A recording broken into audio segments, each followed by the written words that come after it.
अस्सलाम वालेकुम। Next we have another very important question on infinite limits. यहाँ पे हमारे पास जो फंक्शन है जिसकी हमने लिमिट कैलकुलेट करनी है उसके अंदर सीकेंट एक्स है और इस सीकेंट एक्स को हमने ट्रांसफॉर्म करना है कॉज एक्स के अंदर, फिर कॉज एक्स का हम ग्राफ बना के ग्राफ से उसका बिहेवियर देखेंगे। तो आइए इसको हम पहले ट्रांसफॉर्म कर दें, फिर इसकी हम लिमिट कैलकुलेट करेंगे। तो हमारे पास जो फंक्शन है ये वाला, इसको हम इस तरह से लिख सकते हैं, this implies that limit x approaches to pi by 2 from right 1/x into secant x, this is equal to limit x approaches to pi by 2 from right 1/x into cos x।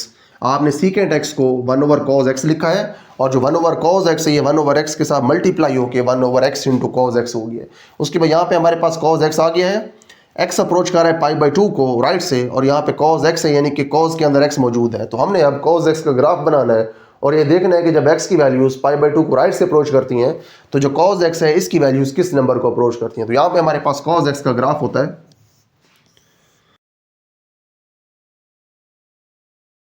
यहाँ पे हमारे पास angle 0 है, यहाँ पे angle pi by 2 है, यहाँ पे angle है हमारे पास पाई और आगे और एंगल्स भी हैं, लेकिन हमें सिर्फ पाई बाई 2 एंगल चाहिए। इसके ऊपर हमने इसका बिहेवियर देखना है। तो यहाँ पे हमारे पास जो डिनोमिनेटर है इसके अंदर दो चीज़ें हैं या दो फंक्शंस हैं, एक हमारे पास x है और एक हमारे पास cos x है। ये बात तो क्लियर है कि जब x की वैल्यूज पाई बाई 2 को राइट से अप्रोच करेंगी तो जो ये x है ये तो पाई बाई 2 को अप्रोच करना है, लेकिन जो cos x है इसको हमें अब देखना पड़ेगा कि ये किस नंबर को अप्रोच करेगा। तो इसको हम ग्राफ से देखते हैं। जब x की वैल्यूज पाई बाई 2 को राइट से अप्रोच करेंगी तो जो फंक्शन वैल्यूज है ये भी यहाँ पे अप्रोच करेंगी 0 को, क्योंकि जो ग्राफ है ये x एक्सिस को टच कर रहा है, x एक्सिस को अप्रोच कर रहा है, तो इसके कोरिस्पॉन्डिंग जो फंक्शन वैल्यूज हैं ये भी 0 के क्लोज हो रही हैं। लेकिन आप एक चीज़ और देखें कि जो ग्राफ का ये वाला पोर्शन है जो कि अप्रोच कर रहा है 0 को, या फिर इसके अगेंस्ट जो फंक्शन वैल्यूज हैं वो 0 को अप्रोच कर रही हैं, वो ग्राफ का पोर्शन x एक्सिस से नीचे है। इट मीन्स दैट यहाँ पे जो फंक्शन वैल्यूज हैं वो आपको नेगेटिव मिल रही हैं। तो आप ये कह सकते हैं कि जैसे जैसे x राइट साइड से पाई बाई 2 को अप्रोच करता है तो जो cos x है इसकी वैल्यूज 0 को अप्रोच करती हैं, लेकिन ये वैल्यूज नेगेटिव होती हैं क्योंकि x एक्सिस से नीचे है ये वाला ग्राफ, तो इसके अगेंस्ट जो फंक्शन वैल्यूज हैं वो नेगेटिव हैं। तो हमें अब यहाँ से दो ऑब्जर्वेशंस मिली हैं। पहली ऑब्जर्वेशन ये है कि जो cos x है उसकी वैल्यू 0 को अप्रोच करेंगी, दूसरी ऑब्जर्वेशन ये है कि जो cos x है उसकी वैल्यूज नेगेटिव भी होंगी। तो हम इन्हीं दोनों ऑब्जर्वेशंस को यूज करके अपना सोल्यूशन लिखते हैं। यहाँ पे हम लिख सकते हैं दिस इंप्लाइज दैट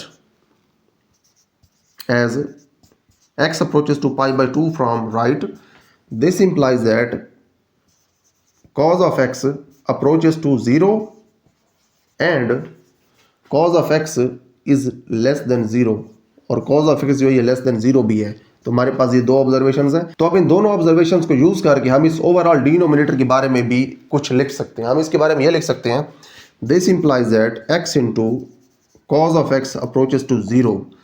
अब क्योंकि cos of x 0 को अप्रोच कर रहा है तो आप इस cos of x को जब x के साथ मल्टीप्लाई करवा देंगे तो आपका जो ओवरऑल रिजल्ट है ये फिर भी 0 को अप्रोच करेगा, क्योंकि x यहाँ पे अप्रोच कर रहा है पाई बाई 2 को, तो ये वाला x तो पाई बाई 2 को अप्रोच करेगा जैसे x की वैल्यूज पाई बाई 2 को अप्रोच कर रही हैं, लेकिन cos of x तो 0 को अप्रोच कर रहा है, इसीलिए जो ओवरऑल आपका डिनोमिनेटर है ये अप्रोच करेगा 0 को। लेकिन x की जो वैल्यूज हैं वो तो पॉजिटिव होंगी क्योंकि x पाई बाई 2 को अप्रोच कर रहा है, तो इसलिए x की वैल्यूज तो है पॉजिटिव, लेकिन जो cos of x है इसकी वैल्यूज है नेगेटिव, तो ओवरऑल आपका जो डिनोमिनेटर है ये नेगेटिव हो जाएगा। तो हम यहाँ पे ये भी लिख सकते हैं, this implies that x into cos of x approaches to 0 and x into cos of x is also less than 0 और ये नेगेटिव भी है।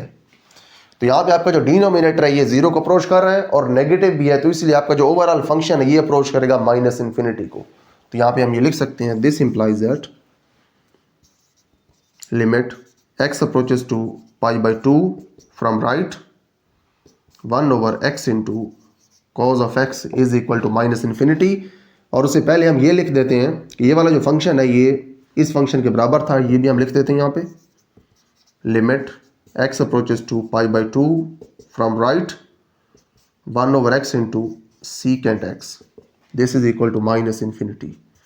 तो आपकी जो लिमिट है ये माइनस इन्फिनिटी के बराबर है, क्योंकि डिनोमिनेटर 0 को अप्रोच कर रहा है तो आपकी जो लिमिट है ये अप्रोच करेगी इन्फिनिटी को, लेकिन न्यूमिनेटर पॉजिटिव है और डिनोमिनेटर यहाँ पे हमारे पास नेगेटिव है, तो इसलिए ओवरऑल जो रिजल्ट है वो आएगा नेगेटिव।